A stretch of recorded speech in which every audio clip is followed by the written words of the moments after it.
Picture this. Your phone buzzes with an amber alert that simply says, T-Rex on Main Street, stay indoors. Your heart probably skips a beat, right? Because no, this isn't a movie trailer. It's tomorrow morning if that 6-mile-wide asteroid had taken just a slightly different cosmic detour. Imagine the sheer terrifying absurdity. Would you really share your morning commute with a 30-ton neighbor whose idea of road rage is flipping your car? Could we even keep the Wi-Fi humming while a hungry triceratops downs the entire veggie aisle at your local supermarket? It's a wild thought, a primal fear mixed with a bizarre sense of wonder. Let's find out what Earth really looks like when the ultimate what-if comes true. 66 million years ago, a rock moving at a blistering 43,000 miles an hour kissed the Yucatan Peninsula, and in that instant, it wiped the dinosaur slate clean. But today, we're rewinding that cosmic dice roll. What if the asteroid missed? What if the dinos kept evolving, not just surviving, but thriving? And what if we fast-forwarded straight to the present? Here's the twist, and it's a big one. Modern Earth is nothing like the steamy, oxygen-rich prehistoric playground they once ruled. We've traded lush, uniform jungles for sprawling ice caps, pristine wilderness for fields doused in pesticides, open plains for gridlocked traffic jams, and the simple struggle for survival for the complex burden of mortgages. So, before we even dream of imagining ourselves riding a majestic sauropod to work, a truly epic thought, I admit, we really need to answer the hard science questions. Could their colossal ancient bodies even handle the rigors of today's radically different environment? And if they could, where exactly do we, humanity, fit into a food web that was built without us? A food web where we might suddenly find ourselves a rather inconvenient bite-sized addition. First up on our scientific gauntlet, the air itself. Think about it. Back in the Cretaceous period, oxygen levels hovered around 23%, only a point or two higher than today. But here's the kicker, carbon dioxide was triple modern levels. That wasn't just a minor atmospheric detail, it was a greenhouse cocktail that kept winters incredibly mild and plant life absolutely turbocharged, creating the perfect conditions for gigantic reptilian life. Now drop a full-grown T-Rex into, say, Denver in January.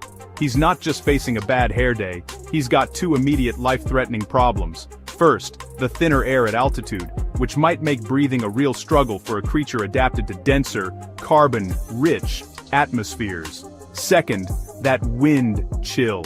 It's the kind of cold that can freeze a chicken solid in minutes, let alone a massive predator. While paleontologists now know many theropods had hollow bones, and even proto-feathers. Excellent insulation, to be fair. Even fuzzy rexes would need thousands upon thousands of calories just to keep their internal furnace lit. Imagine the metabolic strain, the constant, desperate search for fuel. And then, scale that up. Picture a herd of titanosaurs, those truly immense long-necked behemoths. A single adult required roughly 100 pounds of greenery daily just to survive. But here's the catch. Today's angiosperms, our flowering plants, are like candy compared to the fibrous cycads and conifers that dinosaurs were built to process. Modern grasses pack more sugar, way less protein, and let's not forget a generous side of herbicide residue. Translation for our herbivorous friends. We're talking chronic cramps, severe malnutrition, and probably a tragic, planet-wide case of runaway diarrhea.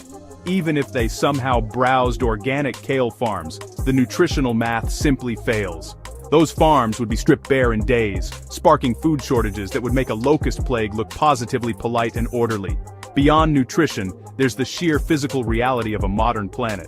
Our Earth isn't the unbroken expanse it once was. It's fragmented by sprawling cities, roaring freeways, and the invisible yet very real lines of time zone politics. A migrating hadrosaur herd used to stomp uninterrupted from the lush plains of Alberta, all the way down to the Gulf of Mexico.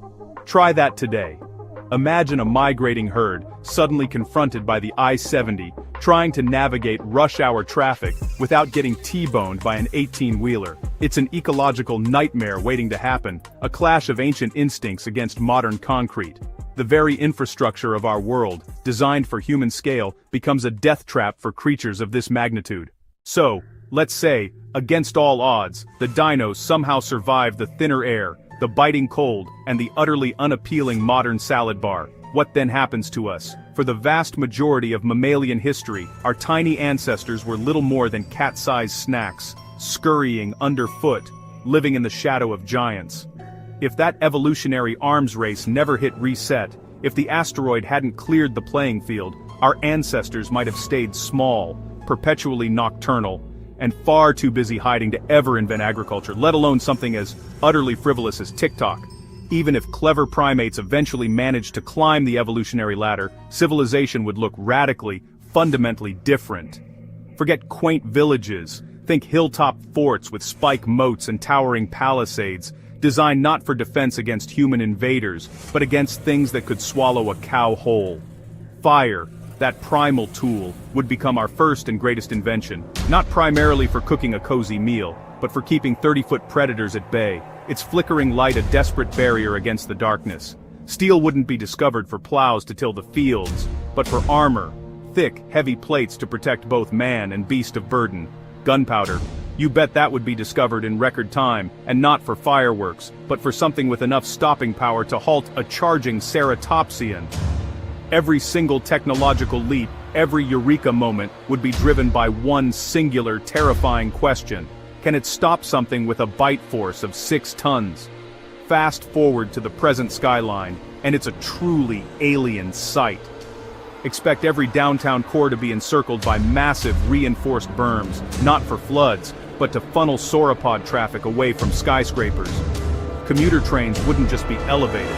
They'd be riding on colossal tracks, hundreds of feet in the air, because ground level belongs to creatures that can accidentally step on a Prius, or an entire city block, without even noticing. National borders wouldn't just shift based on politics, they'd move dynamically, following the migratory paths of the big guys.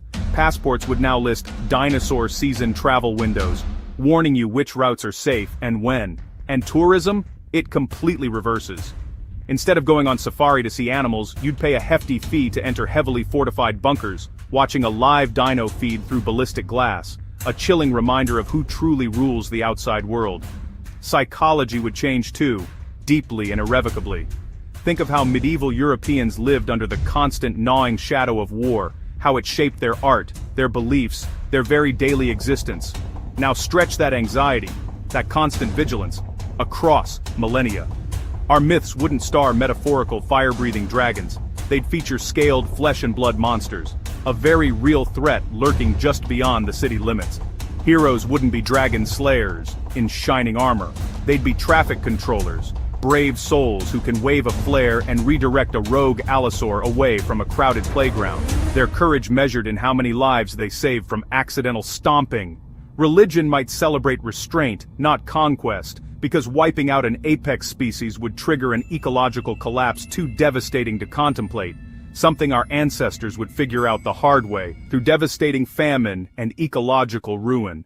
Okay, but let's be honest, we humans are incredibly stubborn, remarkably adaptive, and frankly pretty good at rearranging the planet to suit our needs. So, say we strike a deal, we give them vast protected corridors and they mostly leave our crops alone. It sounds simple, but let's do a quick reality check on the logistics. A single brachiosaurus drinks 400 gallons of water a day. That's not a typo. During a drought, that kind of daily consumption could literally empty a small-town reservoir, leaving human residents parched.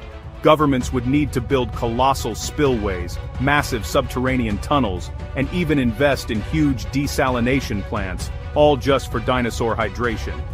Insurance companies?